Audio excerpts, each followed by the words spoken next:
Asante, naomba tuketi.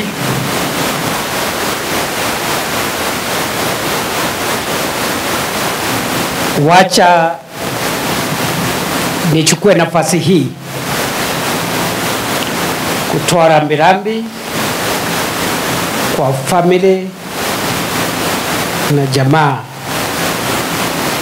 ya watu wetu ambao tumewapoteza kupitia kifo.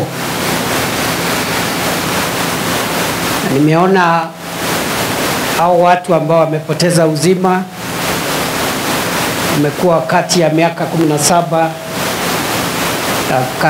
na miaka 65. Mwenye ako na miaka michache 17, mwenye ako na miaka zaidi alikuwa miaka 65.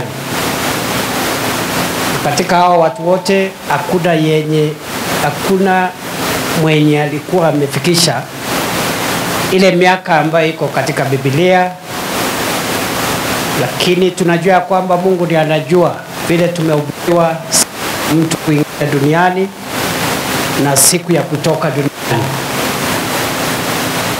Nataka nitoe pole zangu kwa familia ya Penina Wamboi, Nixon Bano, Paul Chege, Felix Onyango, Tabitha Mudhoni, Pauline Kerubo, Jacinta Wamboi na Samuel Mboro.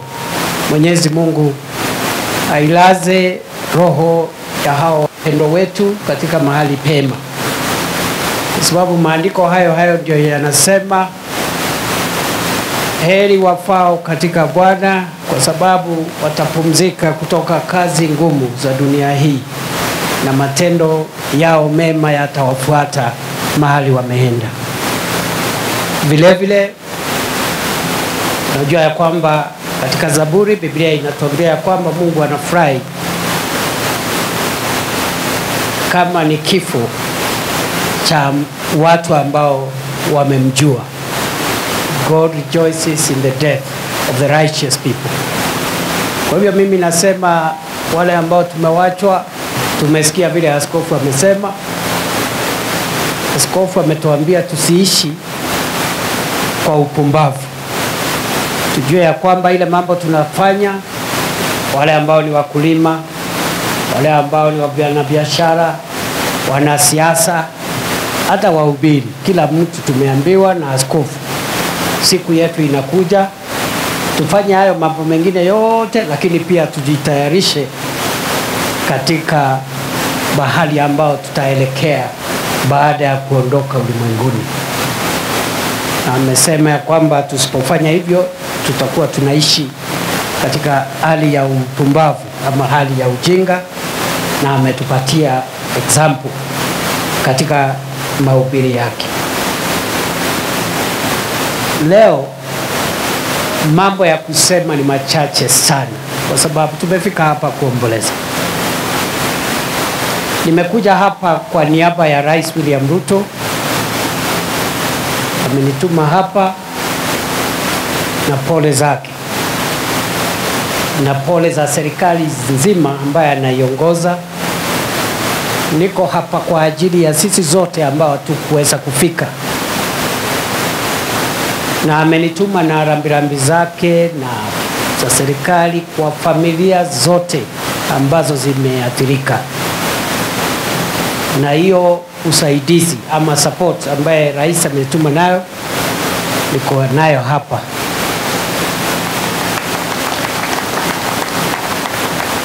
Iko hapa, lakini kwa sababu ya heshima ya wenzetu ambao wanalala hapa, nimeambia Mheshimiwa Kimani baada ya hii sherehe hapa, familia, representative wa family wamuone, ako na message ya rais ya kusaidia familia zote ambazo zimehusika katika hii mkasa. Ya pili, hawa ambao wametuacha kwa sababu ya ajali ya barabarani, na kwa sababu askofu amesema tukingoja siku yetu tufanye yale mambo tunaweza fanya kuzuia mambo ambayo tunaweza zuia. Na nimemsikiza sana askofu wetu. Askofu Mbugu amesema ile madawa tunakunywanga sio ya kuzuia kifo, ya kusongesha ama kudelay kidogo. Amesema hivyo. Hajasema tusikunywe dawa. Amesema tuendelee kunywa dawa, lakini tujue kifo ni lazima, because it is appointed for everyone to die once and thereafter judgment.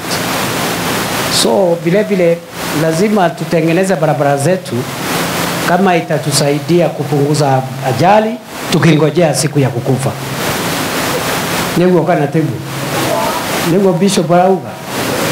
Kwa hivyo, kwa sababu ya huo wasia ambao askofu ametupatia na kupitia maombi ya viongozi wote ambao wameongea hapa, dada yangu Governor Susan, ndugu yangu mdogo Mheshimiwa Kuria Kimani wa Molo, dada yangu Liz Chelule ambaye ni women rep wa Nakuru na MCA wa hapa, wote wamesema barabara hii ya Elbagon kwenda Njoro iko na mahali hapo kunaitwa Amco, na wamesema hiyo mahali itengenezwe ili tupunguze ajali za barabarani. Si ni kweli? Na vile vile wamesema kuna sehemu zingine 3-2 kama Maura, Mau, na sehemu hizo wameomba ya kwamba tuweke climbing lane na pia tu redesign hiyo mahali kuwe na an extra lane, ndio kama kuna shida kama ni ya kimitambo ya gari, driver ako na nafasi ya kuzuia ajali. Kwa hivyo, kwa sababu ya mambo hayo yote, nataka nitangaze kwa niaba ya serikali, juma lijalo engineers wetu kutoka serikali kuu Nairobi wataenda hapo Amco watufanyie assessment, waanze kuchora designs ili turekebishe hiyo mahali. Na nimesikiza viongozi wetu sana, kwa sababu wamesema hiyo mahali imechukua mioyo mingi. Na juzi pia mlisikia mwingine hata anajua kuna mahali kunaitwa Nithi Bridge, kulikuwa na hiyo shida. So vile tumepata suluhisho ya Nithi Bridge, lazima pia tutafute suluhisho ya Amco Bridge.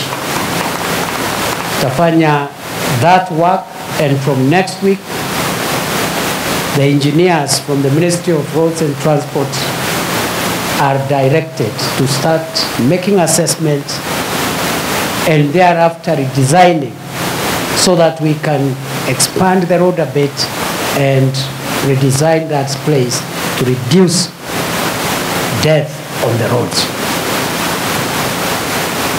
Mnajua ya kwamba hii barabara kuu inatoka Nakuru kwenda Mau Summit, Eldoret, na ingine inaenda Kericho.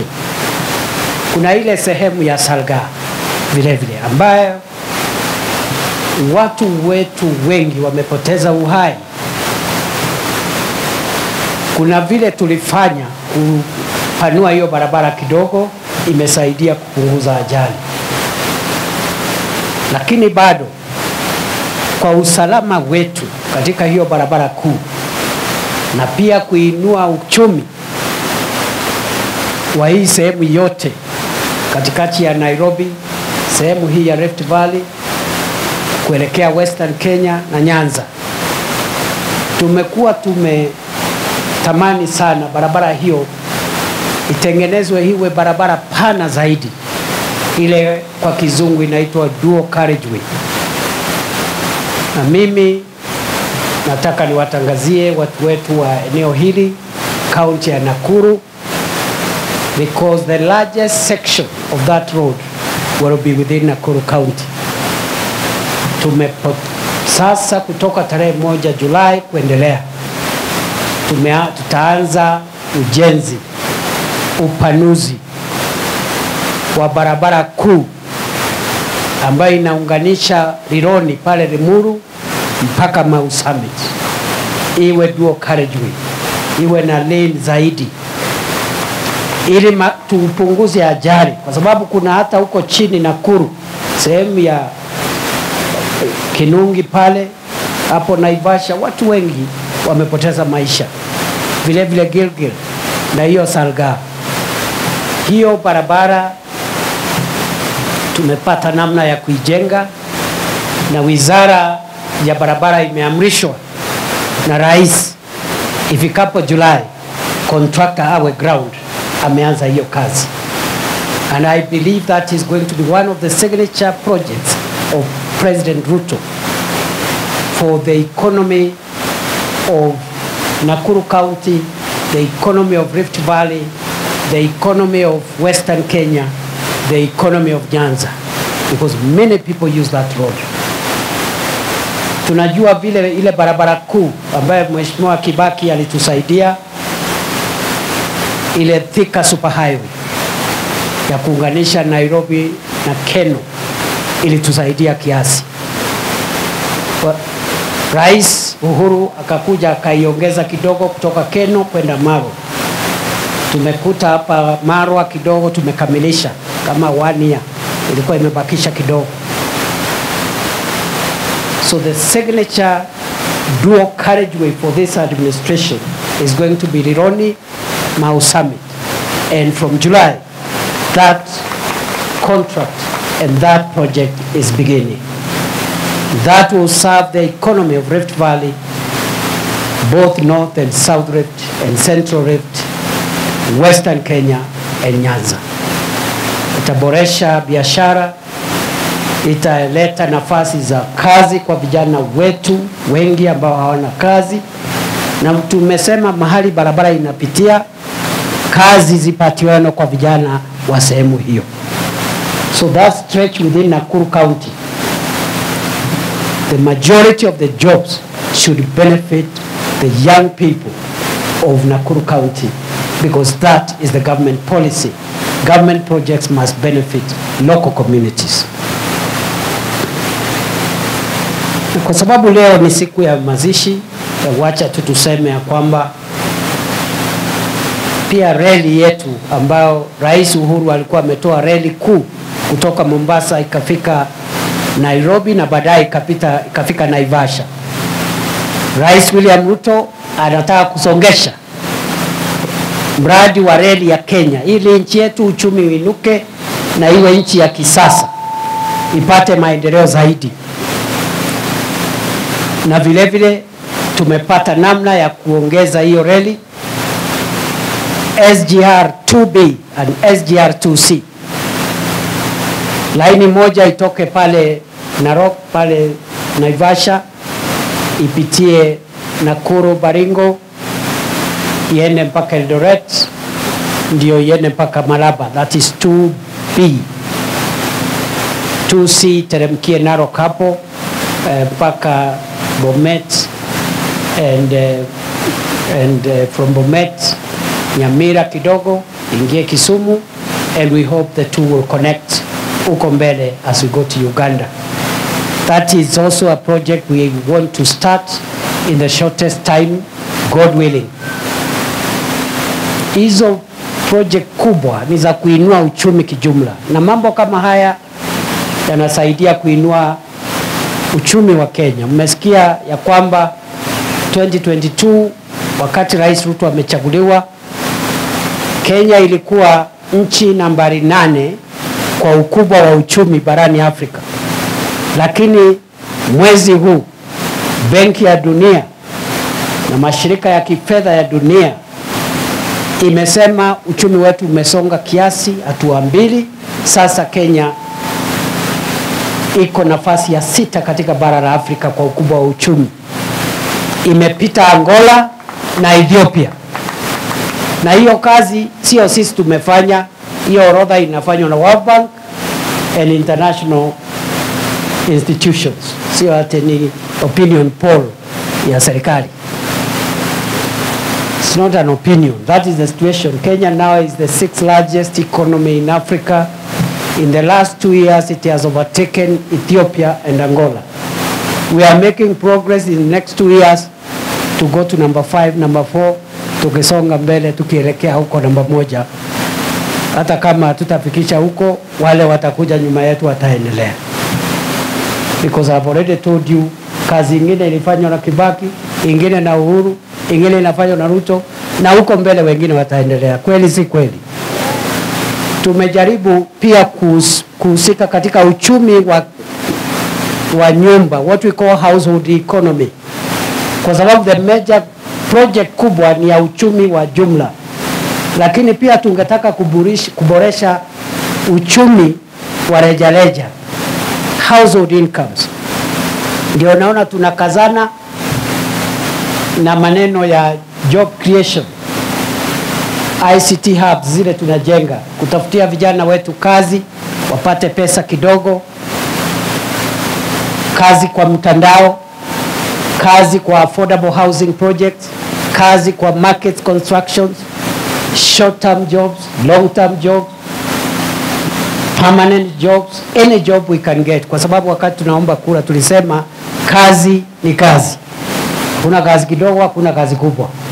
Vile vile tunaendelea kujenga masoko vile viongozi wetu wamesema. Hii masoko ni ya kuwasaidia kuinua uchumi wa wanabiashara wadogo wadogo. Mama mboga, watu wachuuzi, watu kama hao wakuwe na mahali safi, wawache kuuzia bidhaa zao kwa jua, wakipiwa na jua na mvua na vumbi na kuhatarisha maisha yao kwa sababu ya magari. Kenya mzima tunajenga masoko 400, hapa Nakuru tunajenga masoko 18 na mengine 6 yanapangwa. Nimesikia Elbagon contractor ule ako mzembe, mimi nitarudi hapa tukiwa na governor na mheshimiwa Liza na MCA tuzongeshe hiyo contractor. Kama afanyi kazi tumfukuze, tutafute mwingine amalizie watu ya Elbagon ile kazi ambayo amepewa. Vile vile Molo tutajenga zaidi soko kubwa kidogo. Mheshimiwa Kimani, hapa Elbagon ni SP market. Kule Molo is maybe a bigger market, ile ya modern market because of the size of the trading community there. Nakuru town even bigger market. Kwa hivyo tunakazana na watu wanauliza kwa nini tunajenga masoko. Tunataka wanabiashara wadogo wauzie vitu zao mahali kuna heshima. Wamama wako na mahali pa kuhifadhi mboga yao isiharibike, wauze siku hiyo ingine. Wako na chumba ya kunyonyeshea watoto wadogo, na vijana ambao ni wanabiashara wako na ICT hub kule juu ili wafanye e-commerce ama biashara ya kisasa ya mitandao. Tumejaribu kuimarisha ukulima. 2022 mfuko moja ya bolea ilikuwa 7,000 ama 6,700 hapo. Serikali imeteremsha ikakuwa 2,500, na hiyo ndio imesaidia mambo ya uzalishaji wa chakula ikakuwa afadhali. Tukawacha kuagiza mahindi kutoka nje, na asante kwa bidii yenu wakulima. Serikali imefanya bidii, lakini ile bidii kubwa mmefanya ni kujishughulisha na kilimo ili kuzalisha nchi yetu. Mmesema Huduma Center imeanza. Hiyo Huduma Center Mheshimiwa Kimani tulisaidiana na yeye ikapatikana. Nitakuja kuangalia ikikamilika tufungue, ndio tuwe na ofisi ya vitambulisho, ofisi ya usajilishaji wa vifo na watoto ambao wanazaliwa, tuwe na ofisi ya passport pale, mwananchi apate huduma karibu, aache kwenda Kericho ama Nakuru ni mbali. Vile vile magari ya polisi vile umesema Mheshimiwa, we are still waiting for the acquisition of the new fleet of vehicles for Ngao and police. I will prioritize the stations you have mentioned. Vile vile mmesema ya kwamba kuna watu ambao walipoteza makao yao, wako displaced, wako hapa. Wengine kwa sababu ya mambo ya msitu, wengine kwa sababu nyingine za zamani. Tumesema ya kwamba sasa hivi hakuna ubaguzi Vile tunafanyia wananchi sehemu moja ya Kenya ndio tutafanyia wananchi sehemu nyingine ya Kenya.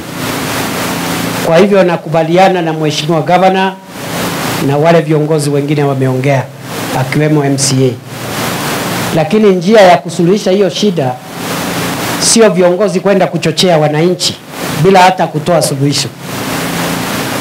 Ni kuketi pande zote, wananchi wote, wawakilishi wa wananchi wako hapa, tunapata solution ya lile jambo.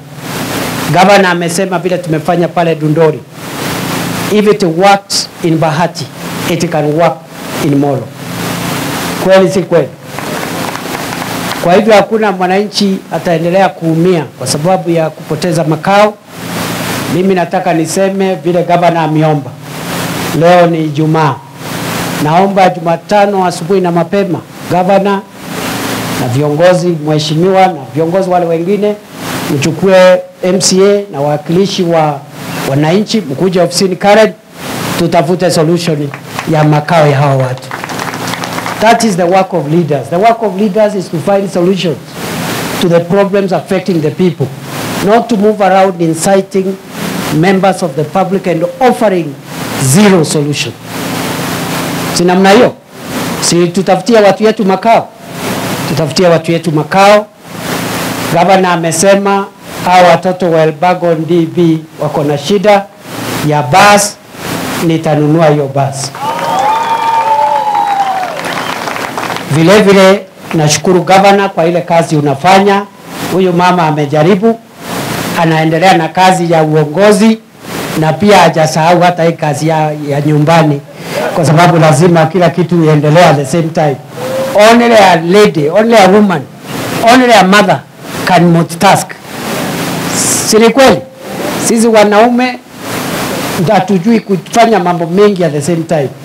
Lakini unaona mama, mtoto mmoja analia akiwa chini, mwingine analia akiwa kwa mgongo, mwingine ananyonya na mama anapika at the same time. Nani kama mama jameni? Kwa hivyo mama twins, pongezi. And I know Susan Kihika for many years. She's a very focused leader, very strong. We wish you all the best. Please, you have our support. The rest of us as leaders will support you so that you can succeed. Because if you succeed, the people of Nakuru have succeeded.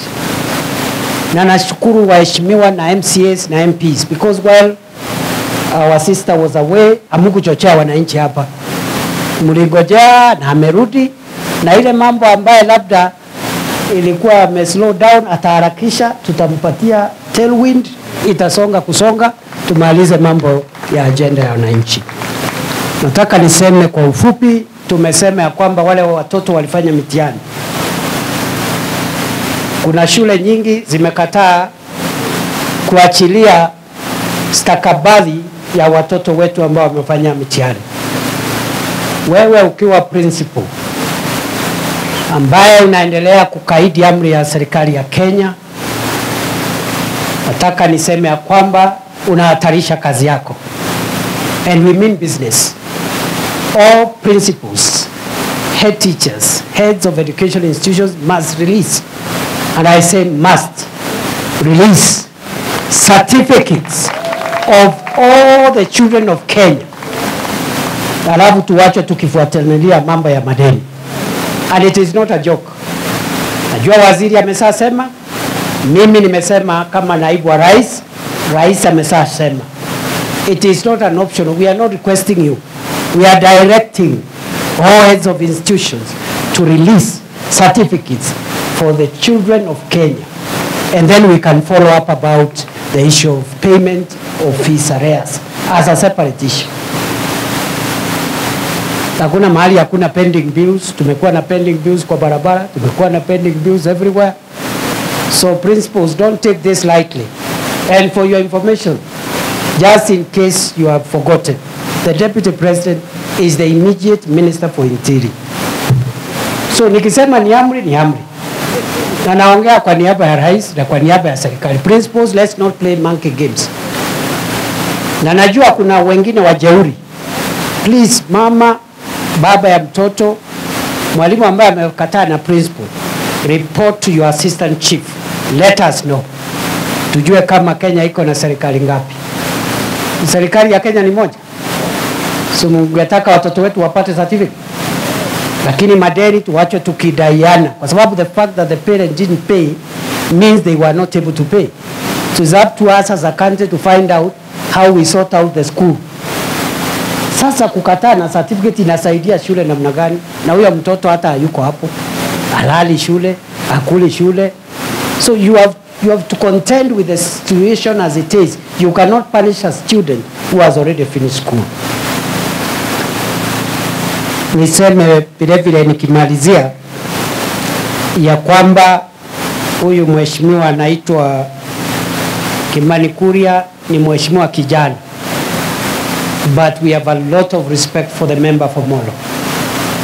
Tunamheshimu sana because he has shown young leaders, young people can still do things maturely. Amekazana hata saa ingine, kwa sababu sisi zote saa ingine hata mimi natelezaka nini, msiwe na haraka kuumiza huyu kijana. He is a young leader, he has a future. He has shown that young people can hold responsibilities of leadership and do well, just like older people. Mheshimiwa Shelule vile endelea kutetea wamama.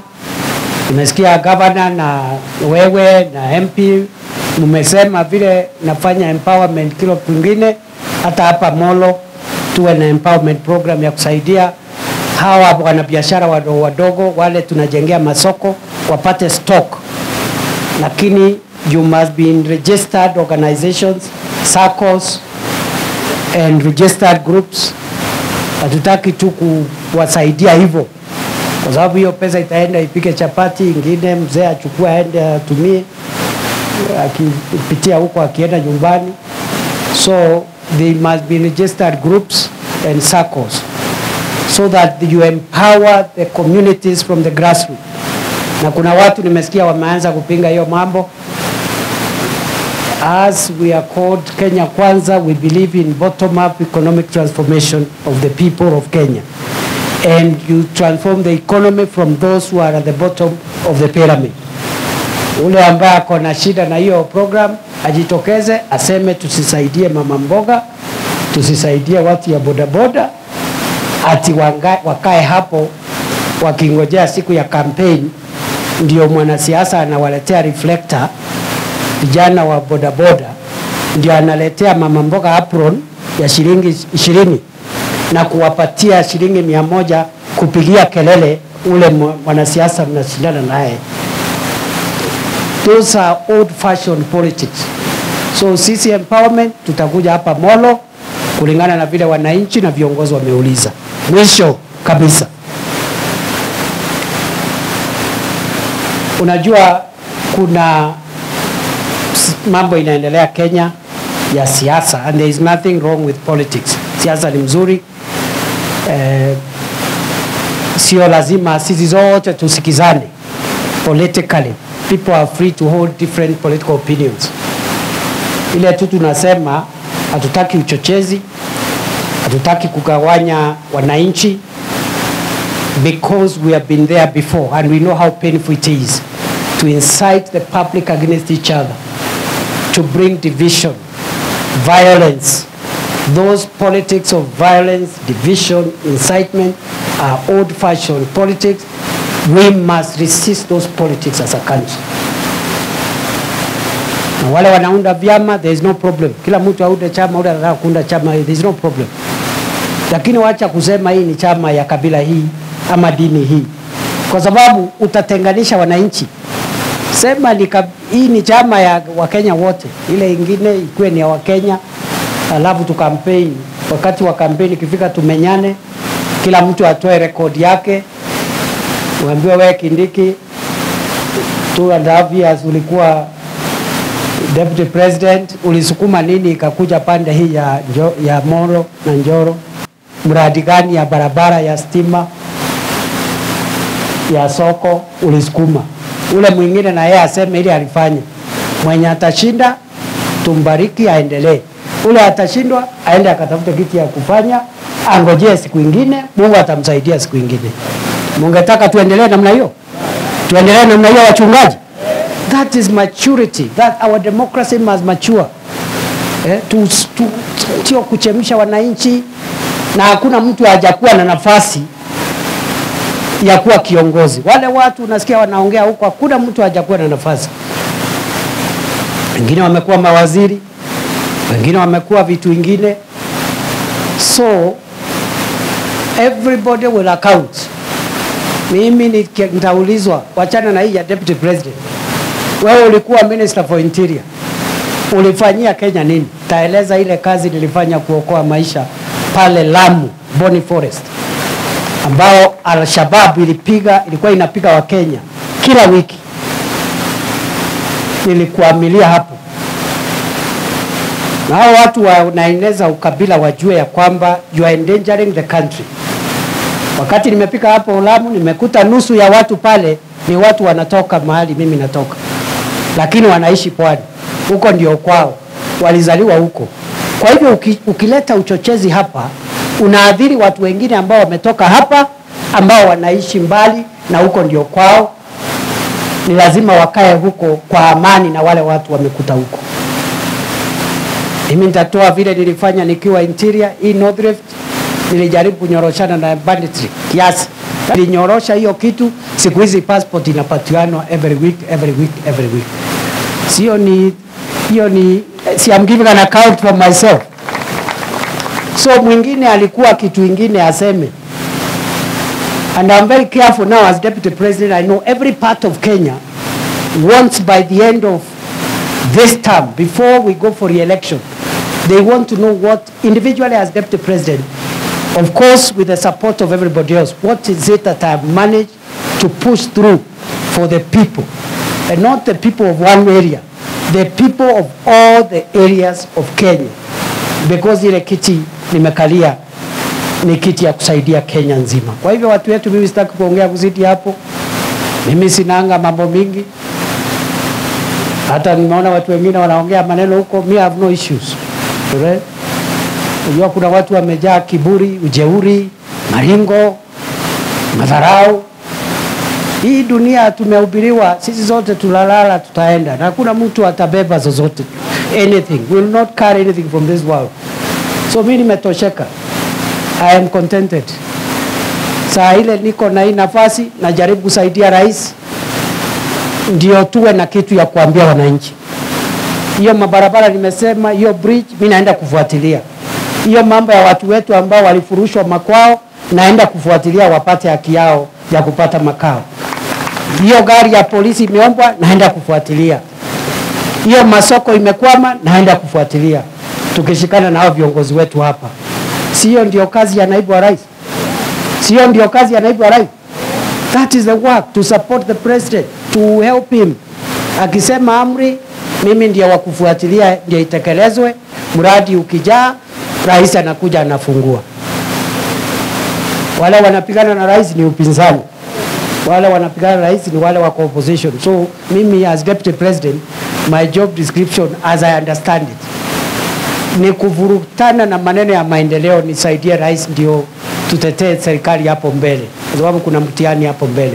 Mwisho, hapa Nakuru, sehemu nyingi za hapa Nakuru kuna giza, stima haijafika. As we speak, vile tunaongea, tuko na program ya bilioni 1.7 ya kuongeza stima katika nyumba 16,700 hapa Nakuru County.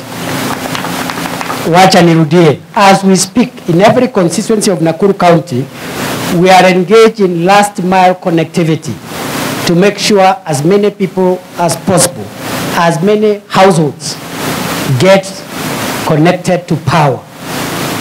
And here in Nakuru, at the moment, projects worth 1.7 billion shillings are ongoing in all the constituencies to connect an additional 734,000 Nakuru households with electricity.